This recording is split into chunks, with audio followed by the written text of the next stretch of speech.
일본에서 말도 안 되는 일이 벌어지고 있습니다. 쌀값이 폭등하는데 일본 정부는 뒷짐만 지고 있습니다. SNS엔 일본 쌀값이 한국의 2배라며 분노하는 글이 쏟아지고 마트 쌀 진열대는 텅 빈 지 오래입니다. 지난달 일본 마트의 쌀 평균가는 5kg당 42,000원, 무려 13주 연속 상승 중입니다. 정부는 비축미를 2번이나 풀었지만 쌀값은 꿈쩍도 안 하죠. 왜 그런지 정부도 모른다며 일본인들은 난리난 상황인데요. 이 와중에 일본인들 사이에서 주목받는 존재, 바로 한국쌀이 등장했습니다. 고시이카리보다 맛있고 값은 반값이라는 입소문에 한국쌀 직구 사이트엔 일본어 후기가 넘치고 백화점에도 한국쌀 찾는 일본인들이 늘고 있습니다. 그리고 그 시작엔 단 한 명의 일본인 아빠, 그의 한마디가 전국을 흔들며 한국쌀 열풍으로 번지고 있는데요.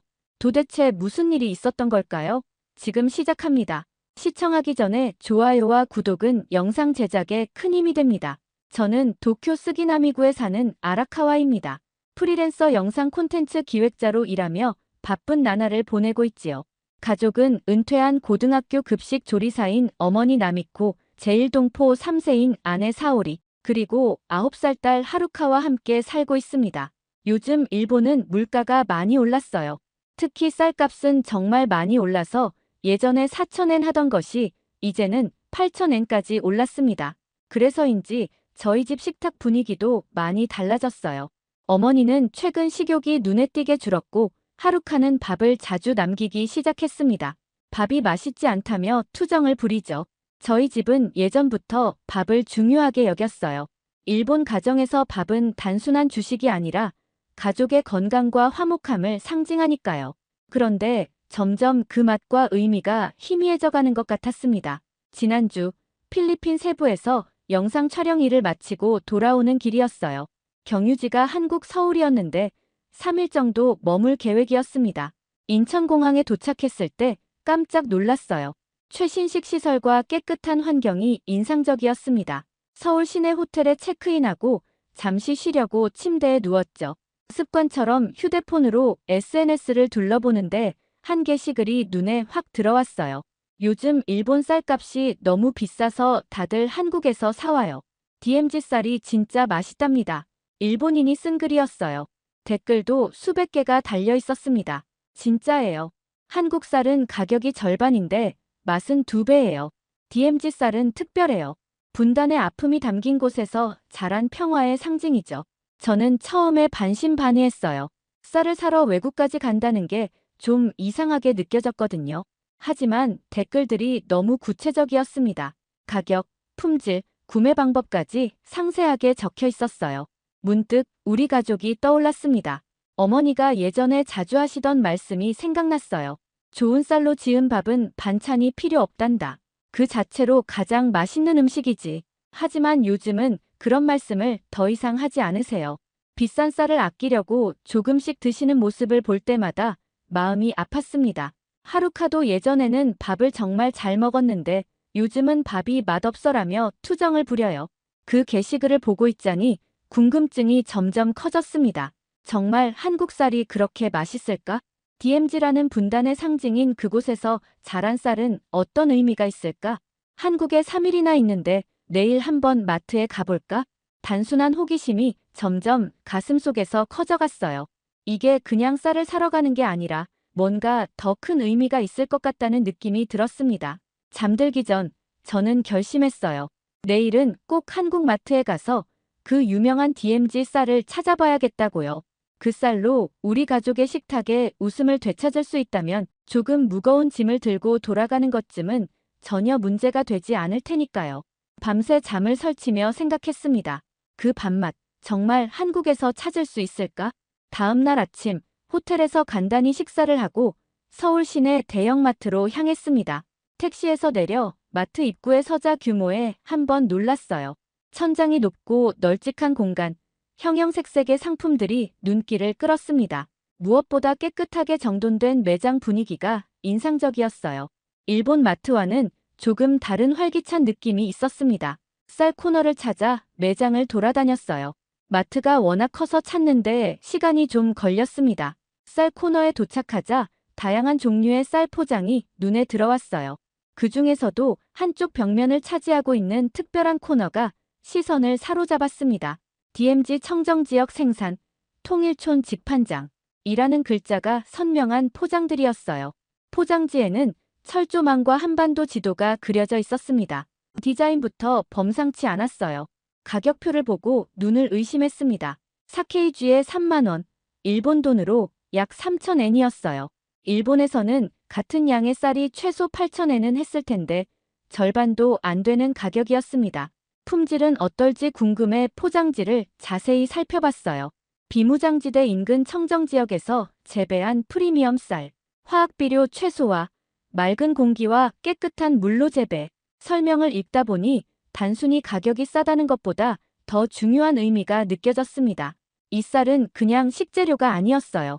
분단의 상징인 DMZ, 그 아픔의 땅에서 자란 평화의 메시지였습니다. 문득 옆에 서 있던 한국인 주부가 제게 말을 걸어왔어요. 외국인 분이시네요.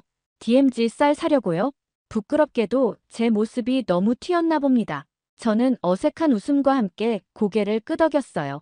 그러자 그 주부는 환하게 웃으며 말했습니다. 정말 좋은 선택이에요. 이 쌀은 특별해요. 단순히 맛있는 것뿐만 아니라 의미가 있어요. 제가 궁금해하는 표정을 짓자 주부는 이어서 설명해 주었습니다. 이 쌀은 분단의 아픔이 있는 DMZ 근처에서 자라요. 갈등의 땅에서 평화의 열매를 맺는 거죠. 게다가 환경도 정말 깨끗해서 맛도 특별하답니다. 주부의 설명을 들으니 더욱 구매하고 싶어졌어요. 백미 4kg, 현미 5kg를 카트에 담았습니다. 계산대로 향하는 발걸음이 가벼웠어요. 계산을 마치고 봉투에 쌀을 담으면서 생각했습니다. 일본에서는 이런 경험을 할 수 없겠지. 단순히 쌀을 사는 행위가 아니라 의미 있는 이야기를 사는 느낌이었어요. 마트를 나오면서 봉투를 들고 있는 제 손이 무거웠지만 마음은 가벼웠습니다. 이 쌀을 가지고 집에 돌아가면 어머니와 하루카가 어떤 반응을 보일지 기대가 됐어요. 호텔로 돌아와 짐을 정리하며 생각했습니다. 쌀 하나가 이렇게 진지한 생각을 하게 할 줄 몰랐어요. 그저 식재료를 사러 갔다가 역사와 평화, 정성이라는 무형의 가치를 함께 사온 기분이었습니다. 내일은 이 쌀을 가지고 일본으로 돌아가야 해요. 검역에 문제는 없을까?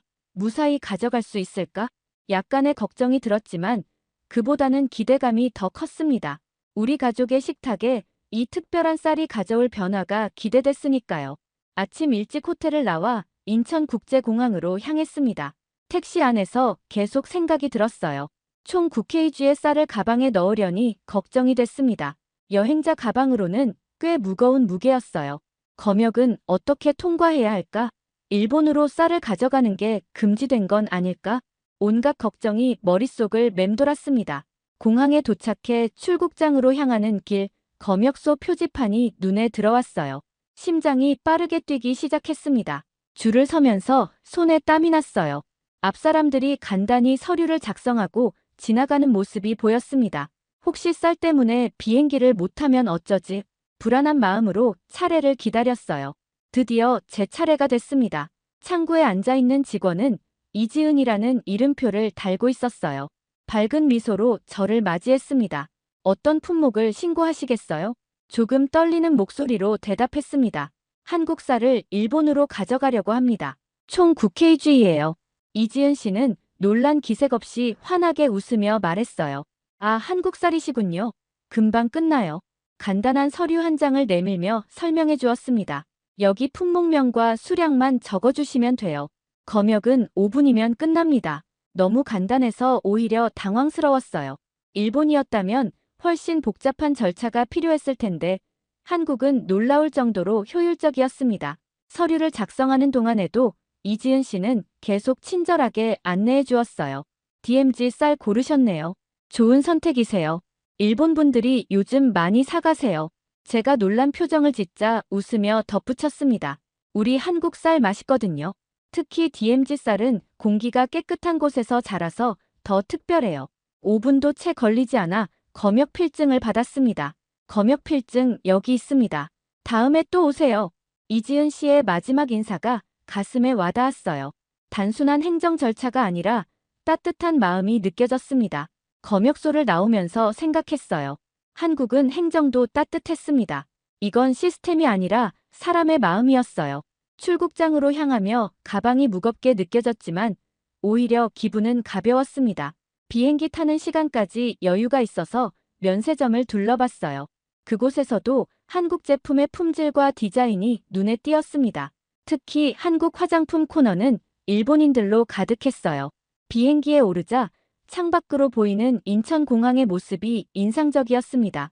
최신식 건물과 잘 정리된 시설이 한국의 발전상을 보여주는 것 같았어요. 비행기 안에서도 계속 생각했습니다. 쌀이 무겁냐고요? 사실 몸은 조금 피곤했지만 마음은 오히려 가벼웠어요. 이 쌀이 우리 가족에게 가져다 줄 변화를 상상하니 설레는 마음이 더 컸거든요. 하지만 아직 한 가지 걱정이 남아 있었습니다. 일본 입국 심사에서 문제가 없을까? 특히 DMZ라는 글자가 적힌 포장을 보고 세관에서 어떤 반응을 보일지 궁금했어요. 비행기가 오사카 상공에 접어들자 창밖으로 익숙한 풍경이 보였습니다. 집에 가까워진다는 생각에 안도감이 들었어요. 하지만 곧 입국 심사를 앞두고 다시 긴장이 됐습니다. 오사카 공항에 도착해 입국 심사대 앞에 섰습니다. 긴 줄이 늘어서 있었어요. 가방 속의 쌀 때문에 마음이 불안했습니다. 혹시 문제가 되면 어쩌지? 제 앞 사람들은 모두 순조롭게 통과하는 모습이 보였어요. 드디어 제 차례가 됐습니다. 세관 직원이 여권을 확인하더니 짐 검사를 시작했어요. 짐 가방을 열어주세요. 가방을 열자 DMZ 쌀 포장이 제일 먼저 눈에 띄었습니다. 세관 직원이 포장을 집어들고 유심히 살펴봤어요. DMZ라는 글자에 시선이 오래 머물렀습니다. 순간 긴장이 됐어요. 이거 혹시 문제될까요? 조심스럽게 물었습니다.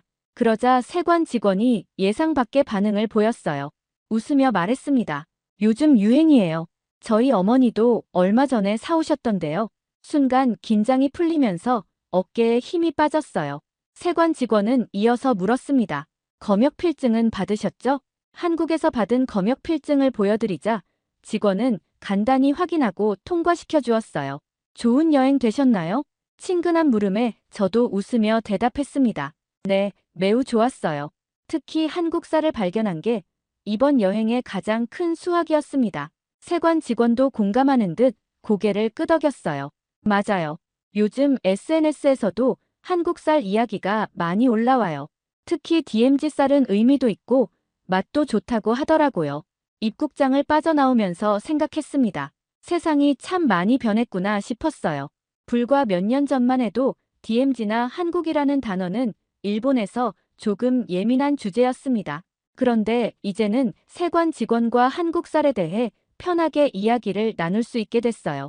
한국이라는 단어가 이제 웃음의 이유가 될 수 있다는 사실이 신기했습니다. 공항에서 나와 집으로 향하는 전철에 몸을 실었어요.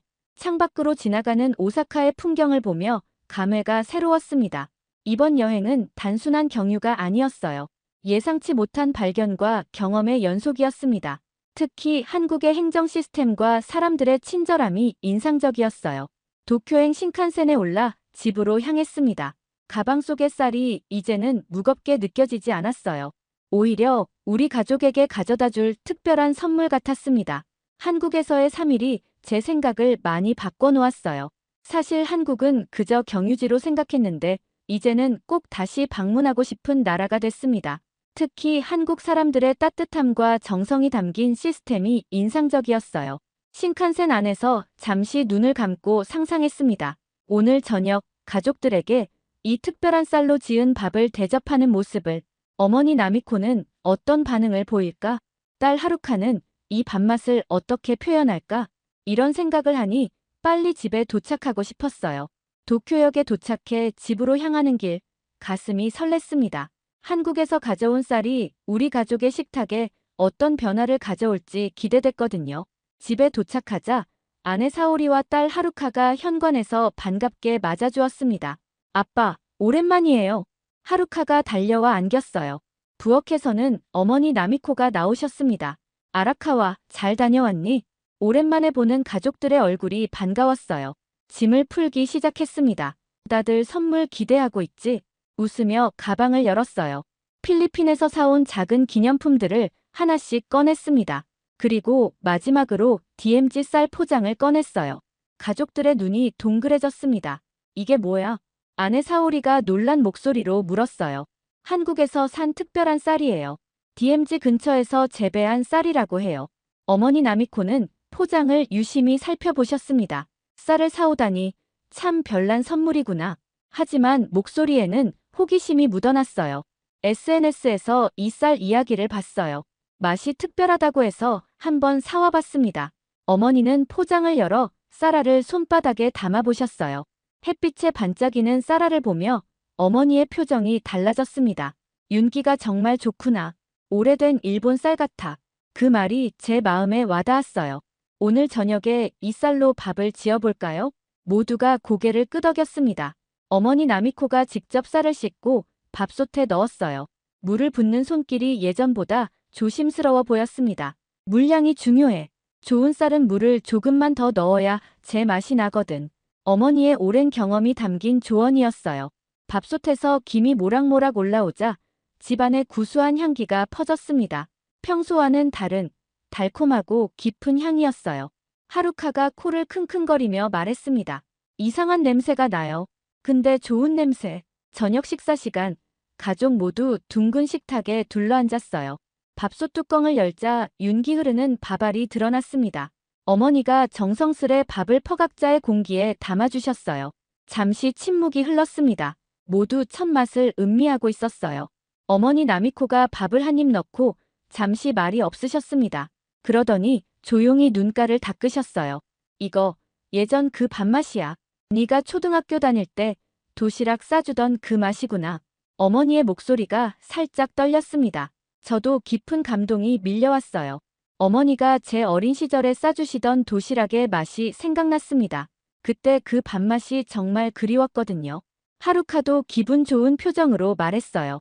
밥이 달라요. 버터 바른 팝콘 냄새 같은 게 나요. 순수한 아이의 표현이 정확했습니다. 방금 지은 밥에서 풍기는 고소함이 정말 그런 느낌이었어요. 저는 조심스럽게 가족들에게 말했습니다. 이 쌀 한국에서 가져왔어요. DMZ라는 분단 경계 지역에서 자란 쌀이에요. 가족들의 눈빛이 달라졌어요. 아내 사오리가 관심을 보이며 물었습니다. DMZ, 그 위험한 곳에서 쌀이 자란다고? 저는 한국에서 들은 이야기를 전해주었어요. DMZ 주변 지역은 오히려 사람의 손길이 닿지 않아 자연환경이 깨끗하대요. 전쟁의 상징인 곳에서 평화의 상징인 쌀이 자라는 거죠. 그날 저녁, 우리 밥상에는 평화와 진심이 함께 올라와 있었습니다. 오랜만에 가족 모두가 밥을 완전히 비웠어요. 식사를 마친 후 어머니 나미코의 표정이 밝아졌습니다. 내일부터 나도 요리에 더 신경 써야겠구나. 이렇게 맛있는 밥에는 좋은 반찬이 어울리니까. 그 말에 모두가 웃음을 터뜨렸어요. 한국에서 가져온 쌀 한 포대가 우리 가족에게 이런 변화를 가져올 줄 몰랐습니다. 단순한 식재료가 아니라 웃음과 감동, 추억까지 가져다준 선물이었어요. 잠들기 전 창밖의 별을 보며 생각했습니다.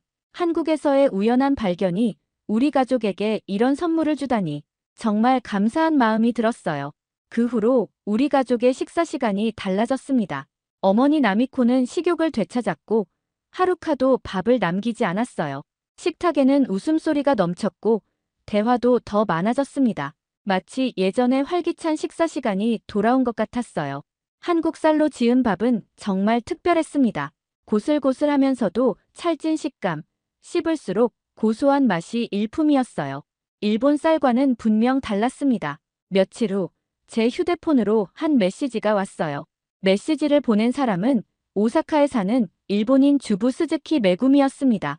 SNS에서 제가 올린 한국 쌀 사진을 보고 연락한 거였어요. 저도 DMZ 쌀 샀는데 전혀 달라요. 싸긴 한데 밥이 질척해요. 의아한 마음에 자세한 내용을 물어봤습니다. 메구미는 곧바로 구매한 쌀 사진을 보내왔어요. 사진을 보고 깜짝 놀랐습니다. DMZ 디자인은 비슷했지만 하단에 작게 PRC 오러전이라고 써 있었어요. 순간 머리가 띵했습니다. PRC는 중국을 뜻하는 약자였어요. 중국산 가짜 DMZ 쌀이었던 거죠.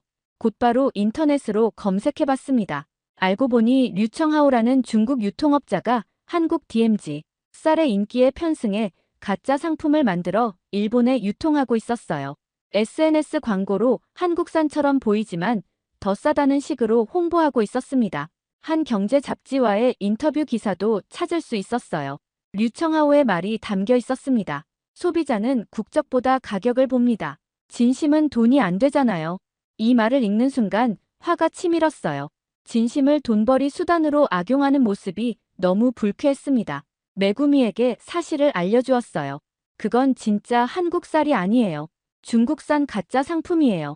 그리고 제가 구매한 진짜 DMZ 쌀의 특징과 맛을 자세히 설명해드렸습니다. 매구미는 매우 실망한 기색이었어요. 정말요? 아이들에게 맛있는 밥을 먹이고 싶었는데 속은 거군요. 저는 그녀를 위로하며 말했습니다. 다음에 한국 여행 기회가 있으면 꼭 진짜 DMZ 쌀을 사보세요. 정말 다를 테니까요. 이 대화 후에 많은 생각이 들었어요. 쌀의 문제가 아니라 진심과 기만의 차이였습니다. 한국의 정성을 돈벌이 수단으로 악용하는 것이 참을 수 없었어요. 하루카의 학교 숙제를 도와주다가 문득 생각이 떠올랐습니다. 저는 콘텐츠 기획자잖아요. 이 문제를 많은 사람들에게 알릴 수 있을 것 같았어요. 그날 밤 결심했습니다. 일본 사람들에게 진짜 한국 쌀의 가치를 알려야겠다고요. 아내 사오리에게 이 생각을 말했더니 적극 지지해 주었습니다. 좋은 생각이야. 요즘 많은 일본 사람들이 한국 제품에 관심을 가지고 있으니까 올바른 정보가 필요할 거야. 사오리는 제1동포 3세로서 한국과 일본 사이의 관계 개선을 항상 바라고 있었어요. 어머니 나미코도 의견을 보태셨습니다. 음식에 진심이 담기면 맛이 달라진단다. 진짜와 가짜의 차이는 결국 그 안에 담긴 마음이지. 어머니의 말씀이 가슴에 와닿았어요. 그날 밤 늦게까지 컴퓨터 앞에 앉아 자료를 정리했습니다. 진짜 한국 DMZ 쌀과 가짜 제품을 구별하는 방법, 정품의 특징과 맛의 차이점, 검역 필증의 중요성과 확인 방법, 모든 내용을 꼼꼼히 정리했어요. 이 정보가 많은 일본 사람들에게 도움이 되길 바라는 마음으로 작업했습니다. 잠들기 전 창밖을 바라보며 생각했어요. 한국에서 우연히 발견한 쌀 한 봉지가 이렇게 큰 영향을 미칠 줄 몰랐습니다. 단지 가족의 식탁을 바꾼 것뿐만 아니라 이제는 더 많은 사람들에게 진실을 알리는 계기가 됐으니까요. 가짜 제품은 겉모습을 흉내낼 수 있어도 그 안에 담긴 진심과 정성은 결코 따라할 수 없다는 걸 많은 사람들이 알았으면 좋겠습니다. 내일은 이 내용을 SNS에 올려야겠다고 다짐했어요. 다음 날 아침 일찍 일어나 컴퓨터 앞에 앉았습니다. 제 전문 분야인 콘텐츠 기획 능력을 살려 작업을 시작했어요. 한국 쌀 구매 내역, 검역 필증, 쌀 사진을 정리했습니다. 사진은 밝게, 글은 간결하게 작성했어요.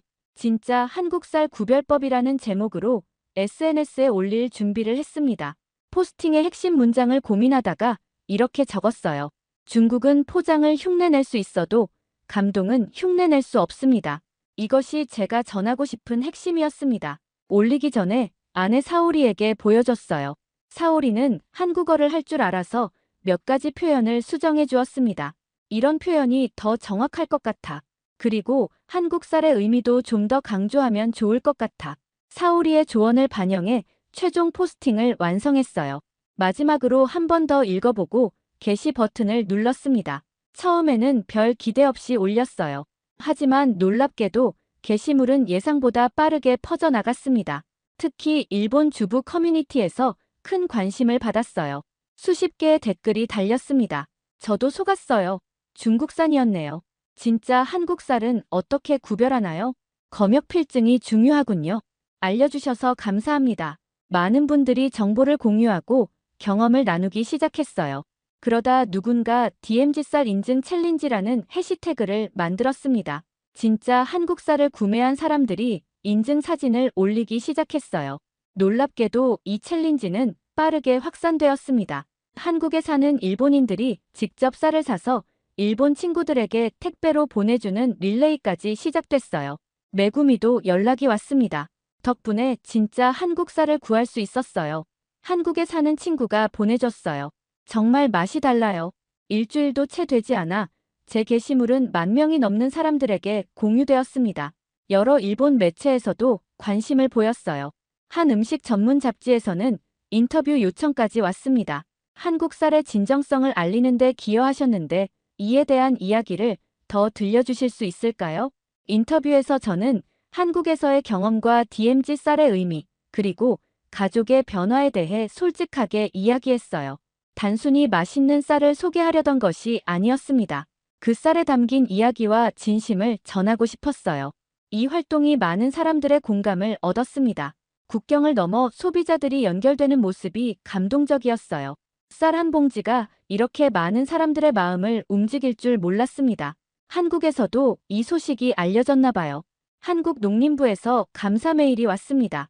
일본에서 한국 쌀의 가치를 알려주셔서 감사합니다. 앞으로도 좋은 품질의 쌀을 생산하기 위해 노력하겠습니다. 이건 단순한 식품 구매가 아니라 진정성에 대한 존중이었어요. 한국과 일본 사람들 사이에 새로운 이해의 다리가 놓이는 것 같았습니다. 어느 날 저녁, 하루카가 학교에서 있었던 일을 이야기했어요. 오늘 친구들에게 한국 쌀로 만든 주먹밥을 나눠줬어요. 다들 맛있다고 했어요.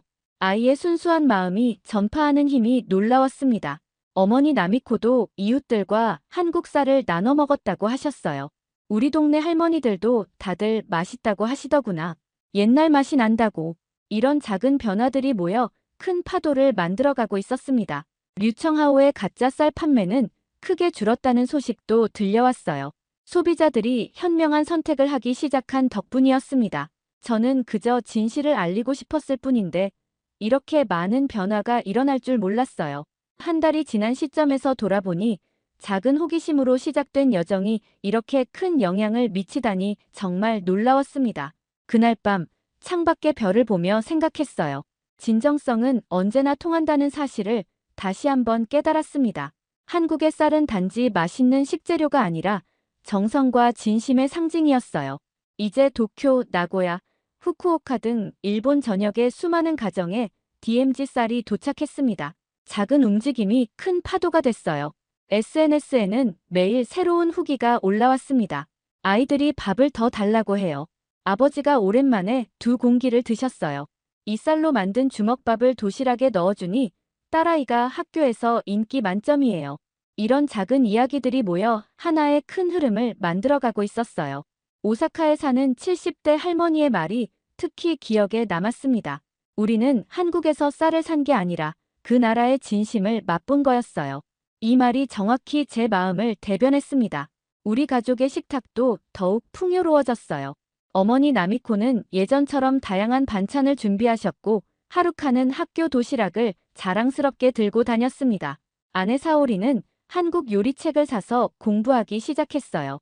한국 쌀에는 한국 반찬이 어울리지 않을까? 그렇게 우리 집 식탁은 조금씩 국제적으로 변해갔습니다. 이제는 일주일에 한 번씩 한국 음식의 날을 정해서 김치찌개나 불고기를 만들어 먹기도 해요. 하루카는 한국어에도 관심을 보이기 시작했습니다. 아빠, 다음에 한국에 같이 가요. 저도 DMZ 쌀 사고 싶어요. 아이의 순수한 호기심이 참 예뻤어요. 어느 날 회사에서 한국 관련 다큐멘터리 제작 제안이 들어왔습니다. 아라카와 씨, DMZ 쌀의 생산 과정과 의미를 담은 영상을 만들면 어떨까요? 기쁜 마음으로 수락했어요. 이건 제게 의미 있는 프로젝트였습니다. 한국의 농부들을 직접 만나고 DMZ 근처 농장을 방문할 수 있는 기회였으니까요. 다큐멘터리 촬영을 위해 다시 한국을 방문했습니다. 이번에는 가족 모두와 함께였어요. 통일촌을 방문해 실제 DMZ 쌀을 재배하는 농부들을 만났습니다. 농부 이영호 씨는 이렇게 말했어요. 우리는 분단의 아픔이 있는 이곳에서 평화의 씨앗을 심고 있습니다. 쌀은 생명이고 평화예요. 그 말에 깊은 감동을 받았습니다. 카메라를 들고 넓게 펼쳐진 논을 촬영하면서 생각했어요. 이곳에서 자란 쌀이 이제는 수천 킬로미터 떨어진 일본의 식탁에 오르고 있다니. 하루카는 논두렁을 걸으며 신이 났습니다. 아빠, 여기서 자라는 쌀이 우리 집에 오는 거예요? 아이의 눈에는 신기함과 존경심이 가득했어요. 다큐멘터리는 큰 반응을 얻었습니다. 단순한 식품 소개가 아니라 한국과 일본을 잇는 평화와 이해의 메시지를 담았거든요. 많은 시청자들이 감동했다는 메시지를 보내왔습니다. 쌀 한 톨에 이렇게 깊은 이야기가 있는 줄 몰랐어요. DMZ가 단순한 분단의 상징이 아니라 평화의 메시지를 담고 있다는 것이 놀라웠습니다. 한국의 농부들이 이렇게 정성을 다해 쌀을 기른다는 것을 알게 되어 감사해요. 이제 밥을 지을 때마다 감사한 마음이 듭니다. 분단의 상징인 DMZ에서 자란 평화의 쌀, 그리고 그 쌀을 정성껏 키운 한국 농부들에게요. 류청하오의 가짜 쌀 판매는 거의 중단됐다는 소식도 들렸습니다. 소비자들이 현명해진 덕분이었어요. 진짜를 알게 된 사람들은 더 이상 속지 않아요. 일본과 한국 사이에 쌀이라는 다리가 놓였습니다. 식탁에서 시작된 작은 변화가 이제는 문화적 이해로 확장됐어요. 어느 날 저녁, 가족 모두가 둘러앉아 DMZ 쌀로 지은 밥을 먹으며 이야기를 나눴습니다. 어머니 나미코가 말씀하셨어요. 음식에는 그 나라의 마음이 담겨 있단다. 한국 사람들의 정성이 이 밥에 담겨 있는 거야. 아내 사오리도 고개를 끄덕였습니다. 한국과 일본이 음식으로 더 가까워지면 좋겠어요. 밥 한 공기가 국경을 넘어 사람들의 마음을 이어주었습니다. 식탁에서 시작된 작은 변화가 문화적 이해로 확장됐어요. 이제 우리 가족의 저녁 식사는 매일이 특별합니다. 밥을 먹을 때마다 그 쌀이 자란 곳, 기른 사람들, 그리고 그 안에 담긴 이야기를 생각하게 되니까요. 진정성은 언제나 통한다는 사실을 다시 한번 깨달았습니다. 한국의 쌀은 단지 맛있는 식재료가 아니라 정성과 진심의 상징이었어요. 필리핀 출장 후 경유지로만 생각했던 한국에서의 3일이 제 인생을 이렇게 바꿀 줄 몰랐습니다. 단지 밥 한 공기였습니다. 하지만 그 안엔 분단의 땅에서 자란 평화, 행정이 아닌 마음, 기술이 아닌 정성이 담겨 있었어요. 한국은 진심을 담아 쌀을 기르는 나라입니다. 그리고 그 진심은 국경을 넘어 우리 모두의 마음을 따뜻하게 만들어 주었습니다. 여러분, 말도 안 되는 일이 벌어졌습니다. 한국인들이 하루에 한 개도 사지 않는다. 중국의 거대 쇼핑몰 테무에서 울려 퍼진 충격적인 보고였습니다. 불과 8개월 전만 해도 월 830만 명이 찾던 플랫폼이 어떻게 이런 상황에 처하게 된 걸까요? 더욱 놀라운 것은 이 사건으로 인해 한 미국 사업가가 완전히 몰락했다는 사실입니다. 그는 왜 한국 소비자들에게 무릎을 꿇고 사과해야 했을까요? 그리고 그가 마지막에 남긴 충격적인 고백은 무엇이었을까요? 지금부터 들려드릴 이야기는 한국 소비자들의 참교육으로 인해 글로벌 시장의 패러다임이 완전히 바뀌게 된 놀라운 실화입니다. 마지막 반전의 순간까지 이 이야기는 우리에게 깊은 감동과 더불어 한국인으로서의 자부심을 일깨워줄 것입니다. 그럼 지금부터 2023년 7월로 돌아가 보겠습니다. 시청하기 전에 좋아요와 구독 부탁드립니다. 안녕하세요.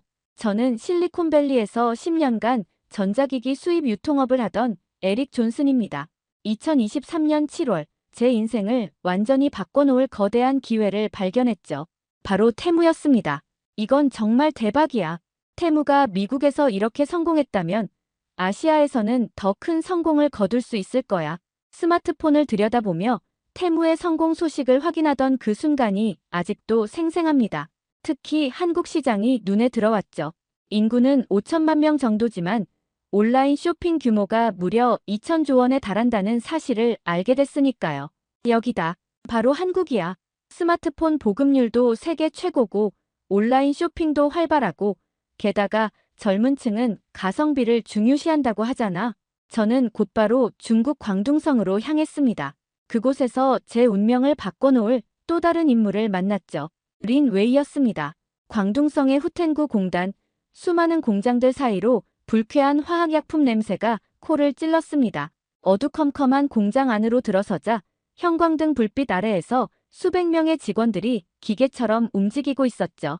그들의 피곤한 얼굴은 마스크에 가려져 있었지만 지친 눈빛만은 감출 수 없었습니다. 바로 그곳에서 제 운명을 바꿔놓을 인물을 만났습니다. 린 웨이였죠. 에릭, 걱정하지 마. 우리가 한국에서 대박 날 수 있는 방법을 잘 알고 있으니까. 린 웨이는 처음 만난 순간부터 저를 설득했습니다. 그의 공장을 둘러보며 들은 이야기는 정말 매력적이었죠. 와, 이게 우리만의 비결이야. 재료비 절반으로 줄일 수 있어. 인건비 최소화하면 돼. 포장 비용 그냥 대충 싸서 보내면 되는 거 아냐? 한국 사람들은 어차피 싼 걸 좋아하잖아. 린 웨이의 말에 저는 순간 의문이 들었습니다. 하지만 그는 이렇게 말하며 제 걱정을 잠재웠죠. 에릭, 넌 너무 걱정이 많아. 우리가 수년간 이렇게 해왔어. 미국에서도 통했잖아. 한국이라고 다를 게 뭐가 있겠어. 오히려 더 쉬울걸. 그의 자신감 넘치는 모습에 저는 곧 설득당했습니다. 결국 우리는 계약을 맺고 본격적인 생산에 들어갔죠. 공장에서는 하루 종일 기계가 돌아갔고 직원들은 쉴 새 없이 제품을 포장했습니다. 2023년 7월, 드디어 한국 시장 진출의 그날이 왔습니다. 테무를 통해 우리 제품들이 한국 소비자들에게 선보여졌죠. 초반의 반응은 정말 폭발적이었습니다. 우와, 이게 이렇게 싸다고? 대박이네. 무료 배송에 이 가격이면 완전 가성비잖아. 한국의 소비자들은 처음에는 우리 제품을 반겼습니다. 월간 활성 사용자 수의 MAU는 불과 몇 주 만에 580만 명을 돌파했죠. 이 성공의 린웨이는 더욱 대담해졌습니다. 봤지? 내가 뭘 했어? 한국 사람들도 결국은 다 똑같아. 싼 게 최고라니까. 이제 원가를 더 줄여보자고. 어차피 저들은 제품 하나하나 뜯어보지도 않을 거야. 그때 저는 몰랐습니다. 린웨이의 이 오만한 태도가, 그리고 제가 그의 말에 넘어간 것이 얼마나 큰 실수였는지를요. 한국의 소비자들이 얼마나 무서운 존재인지도 전혀 알지 못했죠. 우리의 성공은 계속되는 듯 했습니다. MAU는 580만 명에서 830만 명까지 치솟았고 매출도 연일 신기록을 세웠죠.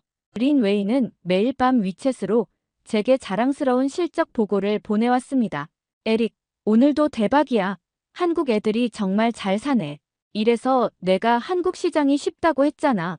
하지만 린웨이의 태도는 점점 더 거만해졌습니다. 어느 날 저는 공장을 방문했다가 충격적인 광경을 목격했죠. 직원들이 불량품을 그대로 포장하고 있었습니다. 린웨이, 이건 못 써. 이런 제품을 보내면 안 되지 않나? 그의 대답은 더욱 충격적이었습니다. 에릭, 너무 예민하게 굴지 마. 중국에서 한국으로 가는 물건들 다 이런 거야.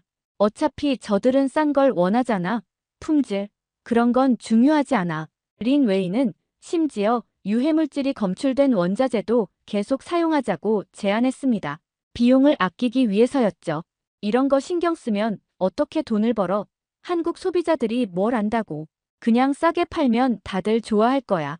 저는 그의 말에 동조하진 않았지만 그렇다고 강하게 반대하지도 못했습니다. 매출이 치솟는 상황에서 그의 방식을 바꾸긴 어려웠으니까요. 이제 와서 생각하면 그때 제가 강하게 나섰어야 했는데 그러지 못한 것이 두고두고 후회가 됩니다. 한국은 작은 시장이야. 설사 문제가 생겨도 우리한테는 티끌만한 영향도 없을 거야. 넌 너무 걱정이 많아. 린웨이는 이렇게 말하며 웃었습니다. 그의 웃음소리가 공장 안에 메아리 쳤죠. 그때 저는 몰랐습니다. 그 웃음소리가 곧 공포의 비명으로 바뀔 거라는 것을. 누적 앱 설치 건수가 1,800만을 돌파했을 때 우리는 샴페인을 터뜨리며 자축했습니다. 하지만 그 축배가 우리의 마지막 기쁨이 될 줄은 꿈에도 몰랐죠. 한국의 소비자들이 얼마나 무서운지, 그들의 정의로운 분노가 어떤 결과를 가져올지 전혀 예상하지 못했던 겁니다. 자, 이제 시작이야, 에릭. 곧 우리가 한국 시장을 완전히 장악하게 될 거야. 그 꼼꼼하다는 한국 소비자들도 결국은 가격 앞에서는 무릎 꿇을 수밖에 없어. 린웨이의 이 마지막 말이 그가 얼마나 한국 소비자들을 무시하고 있었는지 잘 보여주는 것 같습니다. 그리고 바로 이 오만함이 우리의 몰락을 재촉하게 될 줄은 그 누구도 예상하지 못했죠. 그렇게 우리는 성공의 달콤한 환상에 빠져 있었습니다. 하지만 운명의 신은 우리의 오만함을 그냥 넘어가지 않았죠. 첫 번째 경고음이 울리기 시작했습니다. 처음으로 이상한 낌새를 느낀 건 2023년 8월 중순이었습니다. 한국의 한 온라인 커뮤니티에서 우리 제품에 대한 상세한 리뷰가 올라왔다는 소식을 들었죠. 처음에는 그저 평범한 리뷰라고 생각했습니다만 그게 아니었습니다. 이거 봐요. 아기 장난감에서 이상한 냄새가 나요. 제가 전문가에게 성분 분석을 의뢰했는데 유해물질이 기준치의 3배나 넘게 검출됐다고 합니다. 그 글은 순식간에 퍼져나갔습니다. 한국의 소비자들은 우리가 상상도 못한 방식으로 제품을 검증하기 시작했죠. 전자제품은 분해해서 내부 부품을 하나하나 확인했고, 의류는 섬유 조직을 현미경으로 분석했으며, 심지어 플라스틱 제품은 전문 기관에 의뢰해서 성분 검사까지 했습니다. 린웨이, 큰일 났어. 한국 소비자들이 우리 제품을 전부 분석하고 있어. 전화기 너머로 들려온 린웨이의 대답은 여전히 무책임했습니다. 에릭, 넌 아직도 몰라. 우리가 한국에 수출하는 장난감에 들어가는 페인트, 다 불합격 판정받은 거야. 유럽이랑 미국에서 벌써 반품된 물건들이라고. 근데 뭐 어때? 어차피 한국은 철저한 검사도 없을 거고, 있어도 시간 끌면 그냥 통과될 텐데. 린웨이는 담배 연기를 내뿜으며 비웃듯 말했습니다. 그리고 애들 장난감에서 납성분이 나온다고. 설마 그걸로 우리가 망할 거라고 생각하는 건 아니지. 한국 엄마들이야 원래 예민하다며. 조금만 기다리면 또 싼 가격 보고 살 테니까 무시해. 그깟 5천만 명 시장 가지고 쓸데없이 예민하게 구는군. 미국에서도 이런 일 있었지만 결국 다들 입 다물었어. 한국은 더 쉽지. 저들은 싼 물건만 보면 정신을 못 차리니까. 곧 조용해질 거야. 돈 앞에서는 다 똑같다고. 하지만 한국은 달랐습니다. 제품 분석 결과는 각종 커뮤니티와 SNS를 통해 엄청난 속도로 퍼져나갔고, 소비자들은 조직적으로 움직이기 시작했습니다. 그들은 단순히 불만을 터뜨리는 게 아니었습니다. 체계적이고 전문적으로 문제를 제기했죠. 이런 식의 품질 관리는 소비자를 기만하는 행위입니다. 우리 모두 환불을 요청하고 이 사실을 더 많은 사람들에게 알려야 해요. 특히 충격적이었던 건 한 유명 유튜버의 폭로였습니다. 그는 우리 제품 100개를 구매해서 전수조사를 했고 그 결과를 생중계로 공개했죠. 보세요. 이게 바로 그들이 말하는 가성비 제품의 실체입니다. 100개 중 37개가 불량이에요. 이건 단순한 불량품이 아닙니다. 의도적인 기만이죠. 그 유튜버의 영상은 하루 만에 조회수 100만을 넘겼습니다. 댓글창에는 분노한 소비자들의 목소리로 가득했죠. 하지만 더 충격적인 일은 그 다음이었습니다. 한국의 주부 커뮤니티에서 시작된 제품 검증 운동이 전국으로 퍼져나간 겁니다. 우리 아이들의 건강을 위협하는 불량 제품을 더 이상 두고 볼 수 없습니다. 모든 엄마들이 힘을 모아주세요. 주부들은 자발적으로 테무 제품 검증단을 만들었습니다. 그들은 전국 각지에서 구매한 제품의 상태를 꼼꼼히 기록하고 그 자료를 체계적으로 정리했죠. 심지어 변호사까지 나서서 법적 대응을 준비한다는 소식도 들려왔습니다. 린웨이, 이제 정말 심각해. 한국 소비자들이 집단 소송을 준비하고 있어. 그제서야 린웨이의 목소리에서 처음으로 불안감이 느껴졌습니다. 에릭, 이건 예상 못했는데. 한국 소비자들이 이렇게까지 할 줄이야. 미국에선 한 번도 이런 일이 없었는데 MAU 830만 명까지 올라갔던 우리의 자랑스러운 기록이 무너지기 시작했습니다. 환불 요청은 폭주했고 새로운 주문은 급감했죠. 특히 충격적이었던 건 한국의 소비자들이 만들어낸 신조어였습니다. 테무 품질이라는 말이 비아냥거림의 대명사가 됐어요. 최저 품질을 비꼬는 말로 쓰이고 있답니다. 린웨이는 마지막까지 버텨보려 했습니다. 에릭, 우리가 가격을 더 내리면 어떨까? 반값으로 팔면 다시 사줄 거야. 어차피 한국 사람들도 가격에는 약하잖아. 하지만 그의 말은 한국 소비자들을 너무나도 모르는 소리였습니다. 한 소비자의 댓글이 아직도 제 귀에 생생합니다. 공짜로 준다고 해도 안 사요. 우리의 건강과 안전을 돈으로 흥정할 순 없습니다. 당신들이 우리를 얼마나 무시했는지 이제 알았으니까요. 그렇게 우리의 자만심은 한국 소비자들의 날카로운 검증 앞에서 무너져 내리기 시작했습니다. 하지만 이건 시작에 불과했죠. 진짜 폭풍은 아직 오지도 않았다는 걸 그때의 저는 전혀 알지 못했습니다. 매일 밤 저는 악몽을 꾸기 시작했습니다. 끝없이 쏟아지는 환불 요청과 분노한 소비자들의 항해 전화. 하지만 이런 불안한 나날들은 곧 현실이 되어 저를 덮치고 말았습니다. 2024년 초 저는 미국 본사에서 끔찍한 소식을 받았습니다. 2024년 초 저는 미국 본사에서 끔찍한 소식을 받았습니다. 월간 활성 사용자 수가 679만 명으로 급감했다는 보고였죠. 하지만 더 충격적인 건 한국 언론의 보도였습니다. 단순한 불량품이 아닙니다. 이건 의도적인 기만입니다. 중국의 한 공장 관계자가 익명으로 제보한 바에 따르면 이들은 처음부터 한국 소비자들을 기만할 목적으로 품질 관리를 의도적으로 무시했다고 합니다. 제보자는 더 충격적인 사실을 폭로했습니다. 밤 11시만 되면 공장에서는 끔찍한 일이 벌어졌습니다. 유럽과 미국에서 발암물질 검출로 반품된 제품들의 라벨만 바꿔 한국으로 보냈죠. 특히 아이들 장난감은 더 심각했습니다. 린 웨이는 매일 밤 이렇게 말했습니다. 한국 애들한테는 이 정도쯤이야. 어차피 저들은 가격만 보고 덤벼들 테니까. 그 제보자가 누구인지는 알 수 없었지만 우리 공장 내부 사정을 너무나 잘 알고 있었습니다. 심지어 린 웨이가 했던 말까지 그대로 인용되어 있었죠. 한국은 작은 시장이야. 설사 문제가 생겨도 우리한테는 티끌만한 영향도 없을 거야. 이 보도가 나간 날 한국의 모든 커뮤니티가 들끓었습니다.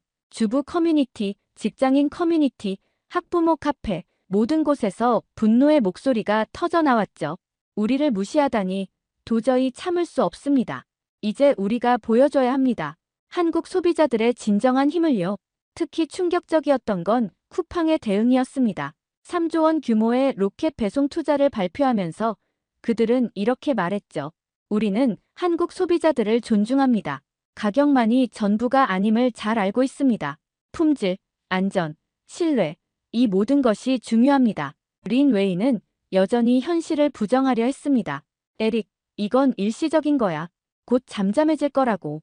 우리 중국에선 저는 그의 말을 자르고 외쳤습니다. 여기는 중국이 아니야. 한국이라고. 당신은 아직도 한국 소비자들을 몰라. 하지만 이미 늦었습니다. 한국의 유명 유튜버들이 연대해서 테무 실체 고발 프로젝트를 시작했고 그들의 영상은 전 세계로 퍼져나갔습니다. 심지어 미국의 CNN까지 이 소식을 다뤘죠. 해외 유수의 언론들도 한국 소비자들의 이 놀라운 힘을 주목하기 시작했습니다. 한국 소비자들이 중국 쇼핑 플랫폼에게 강력한 교훈을 주다라는 제목의 기사가 전 세계로 퍼져나갔죠. 저는 마침내 린 웨이와 결별을 선언했습니다. 더 이상 그의 방식을 따를 수 없었죠. 린 웨이 씨, 이제 끝났습니다. 당신은 처음부터 한국을 너무 얕봤어요. 한국은 결코 작은 시장이 아니었습니다. 오히려 가장 현명한 소비자들이 있는 시장이었죠. 린 웨이는 마지막까지 오만한 태도를 보였습니다. 에릭, 넌 너무 겁쟁이야. 이런 것쯤이야. 우리가 가격을 반으로 내리면 그만하세요. 이제 가격은 중요하지 않아요. 우리는 이미 한국 소비자들의 신뢰를 완전히 잃었습니다. 그때였습니다. 한국의 대형 소비자 단체에서 집단 소송을 제기한다는 소식이 들려왔습니다. 게다가 식품의약품안전처에서도 우리 제품에 대한 전수조사에 들어간다고 했죠. 한국의 소비자 안전을 위협하는 제품은 더 이상 용납할 수 없습니다. 철저한 조사를 통해 책임을 물을 것입니다. 공장 직원들은 하나둘 떠나기 시작했고 주문량은 바닥을 쳤습니다. 심지어 중국 내 다른 공장들도 우리와 거래하기를 꺼리기 시작했죠. 한국 소비자들이 검증한 불량 공장이라는 낙인이 찍혔기 때문입니다. 에릭 씨, 저희 공장도 이제 당신들과는 거래하기 어렵겠네요. 한국에서 이런 평판을 받은 기업과 거래했다간 저희도 같이 무너질 것 같아서요. 이제 저는 선택해야 했습니다. 계속 버티면서 린 웨이의 방식을 따를 것인가, 아니면 모든 것을 정리하고 한국 소비자들에게 진심 어린 사과를 할 것인가. 그리고 마침내 저는 결심을 했습니다. 이제 더 이상 도망칠 수 없었으니까요. 한국 소비자들은 저에게 큰 교훈을 주었습니다. 품질과 신뢰를 무시한 채 단순히 가격만으로 승부를 보려 했던 저의 오만함을 그들은 철저하게 심판했던 겁니다. 이제 저에게는 단 하나의 선택지만이 남아 있었습니다. 그동안의 잘못을 인정하고 한국 소비자들 앞에 진심을 다해 사과하는 것, 그것만이 제가 할 수 있는 마지막 도리였습니다. 한국행 비행기를 타고 가는 동안 저는 지난 시간들을 곱씹어 보았습니다. 한국행 비행기를 타고 가는 동안 저는 지난 시간들을 곱씹어 보았습니다. 처음 테무를 시작할 때의 그 자신감 넘치던 순간들, 린 웨이와 손을 잡았던 날, 그리고 한국 소비자들을 너무나도 얕보았던 우리의 오만함까지 드디어 서울에 도착했습니다. 기자회견장으로 향하는 차 안에서 한국의 거리를 바라보며 깊은 생각에 잠겼습니다. 이곳의 소비자들은 단순히 까다로운 것이 아니었습니다. 그들은 현명했고 정의로웠으며 무엇보다 자신들의 권리를 당당히 지켜낼 줄 아는 사람들이었죠. 존경하는 한국 소비자 여러분, 떨리는 목소리로 기자회견을 시작했습니다. 수많은 카메라 플래시가 터지는 가운데 저는 고개를 깊이 숙였습니다. 저희는 한국 소비자들의 현명함을 전혀 이해하지 못했습니다. 단순히 가격만 낮추면 성공할 수 있을 거라 생각했죠. 하지만 그것은 큰 오만이었습니다. 한국 소비자들은 진정한 가치가 무엇인지 알고 계셨기 때문입니다. 기자회견장에는 깊은 침묵이 흘렀습니다. 저는 계속해서 말을 이어갔습니다. 특히 아이들의 장난감에서 유해물질이 검출된 것은 절대로 용서받을 수 없는 일이었습니다. 이윤만을 줬다가 소중한 아이들의 건강을 위협할 뻔했다는 사실에 깊은 책임을 느낍니다. 그때였습니다. 한 소비자단체 대표가 자리에서 일어나 말했습니다. 에릭 씨, 우리는 결코 싼 제품을 거부하는 게 아닙니다. 다만 기본적인 신뢰와 안전마저 무시한 채 우리를 기만하려 했던 그 태도를 용납할 수 없었을 뿐이죠. 한국 소비자들은 현명합니다. 우리는 늘 정당한 가치를 찾아왔고 앞으로도 그럴 것입니다. 그의 말은 제 가슴을 세차게 울렸습니다. 이제야 저는 진정으로 이해했습니다. 왜 린 웨이가 그토록 크게 실수했는지를. 그는 끝까지 한국 소비자들을 이해하지 못했던 겁니다. 기자회견이 끝난 후 저는 공식적으로 한국 시장 철수를 선언했습니다. 테무의 시장 점유율은 이미 0.7%까지 추락한 상태였죠. 하지만 이것은 단순한 실패가 아니었습니다. 이것은 하나의 역사적인 순간이었습니다. 이 사건은 전 세계 시장에 큰 파장을 일으켰습니다. 세계의 수많은 기업들이 한국 소비자들의 힘을 새롭게 바라보기 시작했죠. 특히 놀라웠던 건 중국의 다른 기업들조차 한국 시장 진출 전략을 전면 수정했다는 소식이었습니다. 한국은 결코 작은 시장이 아니었습니다. 오히려 가장 현명한 소비자들이 있는 전 세계 시장의 시금석과도 같은 곳이었죠. 귀국을 앞두고 인천공항에서 저는 우연히 한 할머니를 만났습니다. 그분은 제가 누군지 알아보시곤 이런 말씀을 해주셨습니다. 젊은이, 우리나라가 이만큼 발전한 것은 다 이유가 있어요. 일제강점기에도 6.25 전쟁 후에도 우리는 늘 품질과 신뢰를 최우선으로 여기며 여기까지 왔답니다. 당신이 이번 일을 통해 큰 교훈을 얻은 것 같아 다행이네요. 그 말씀이 제 가슴을 울렸습니다. 그렇습니다. 한국은 놀라운 나라였습니다. 불과 반세기 만에 전 세계가 주목하는 경제 강국으로 성장한 것은 결코 우연이 아니었던 겁니다. 그렇습니다. 한국은 놀라운 나라였습니다. 한강의 기적을 이룬 나라, 전쟁의 폐허 속에서 세계 10대 경제대국으로 성장한 나라, 반도체와 스마트폰으로 세계를 제패한 나라, 이런 성공이 가능했던 것은 바로 이런 현명한 소비자들이 있었기 때문이었습니다. 물건 하나를 사더라도 품질을 꼼꼼히 따지고 정당한 가치를 추구하며 기업의 양심을 요구했던 소비자들, 그들이 있었기에 한국은 불과 반세기 만에 전 세계가 주목하는 경제 강국으로 성장할 수 있었던 것입니다. 린 웨이에게서 마지막 메시지가 왔습니다. 에릭, 너 정말 한국 소비자들한테 항복한 거야? 우리가 잘못한 게 뭐가 있다고? 저는 더 이상 답장하지 않았습니다. 그는 끝까지 이해하지 못했지만 저는 이제 알았으니까요. 한국의 소비자들이 보여준 것은 단순한 불매운동이 아니었습니다. 그것은 정의였고 자존심이었으며 미래를 위한 현명한 선택이었습니다. 미국으로 돌아가는 비행기 안에서 저는 마지막 심경글을 썼습니다.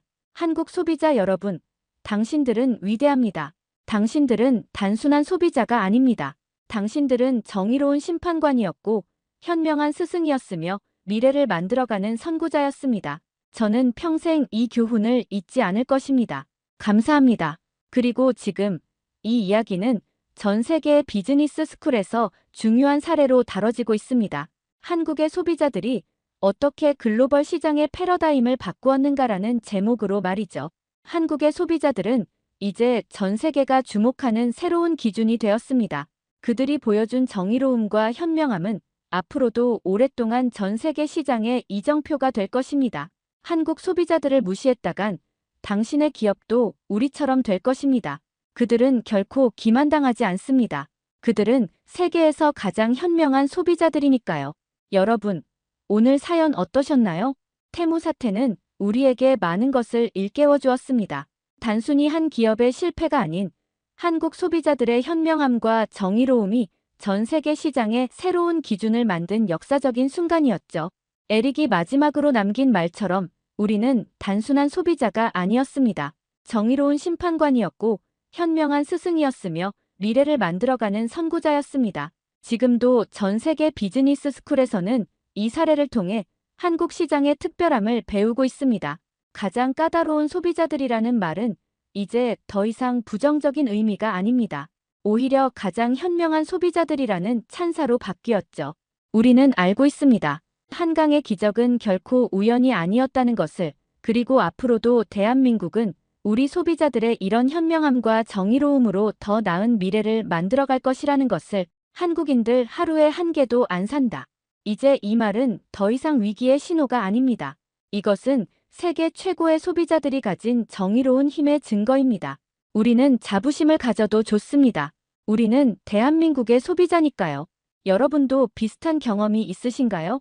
혹시 해외 제품을 사용하면서 우리나라 제품의 품질이 새삼 감사했던 순간이 있으셨다면 댓글로 공유해주세요. 그리고 우리나라의 자부심을 함께 나누고 싶으신 분들은 영상 하단의 좋아요 버튼과 구독하기를 꼭 눌러주세요.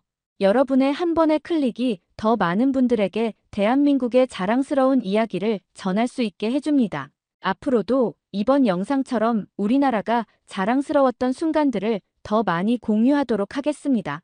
여러분이 알고 계신 자랑스러운 대한민국의 이야기가 있다면 댓글로 제보해주세요. 가장 감동적인 이야기는 다음 영상의 주제로 선정하여 제작하도록 하겠습니다. 감사합니다.